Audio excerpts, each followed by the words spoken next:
بسم اللہ الرحمن الرحیم۔ عرب کا ملک۔ ہمارے ملک کے پچھم کی طرف سمندر بہتا ہے۔ اس سمندر کے ایک کنارے پر ہندوستان اور دوسرے کنارے پر عرب کا ملک ہے۔ اس ملک عرب کا بڑا حصہ ریت اور پہاڑ ہے۔ بیچ کا حصہ تو بالکل بنجر اور غیر آباد ہے۔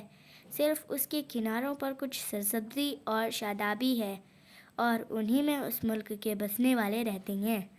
اس کے ایک طرف بحر ہند یعنی ہندوستان کا سمندر اور دوسری طرف خلیج ایران یعنی ایران کی کھاڑی، تیسری طرف بحر احمر یعنی لال سمندر ہے اور چوتھی طرف خشکی میں یہ عراق اور شام کے ملکوں سے ملا ہوا ہے۔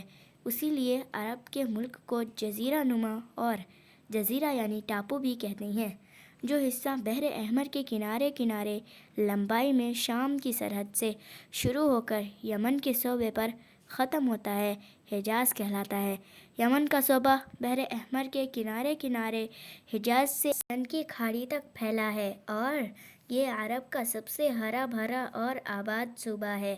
اسی کے قریب عدن کی کھاڑی کے کنارے پر حضر موت ہے اور عمان کے دریا کے عربی کنارے پر عمان اور ایران کی کھاڑی کے کنارے پر بحرین اور اس سے ملا ہوا یمامہ ہے اور بیچ ملک سے عراق تک کا حصہ نجد کہلاتا ہے۔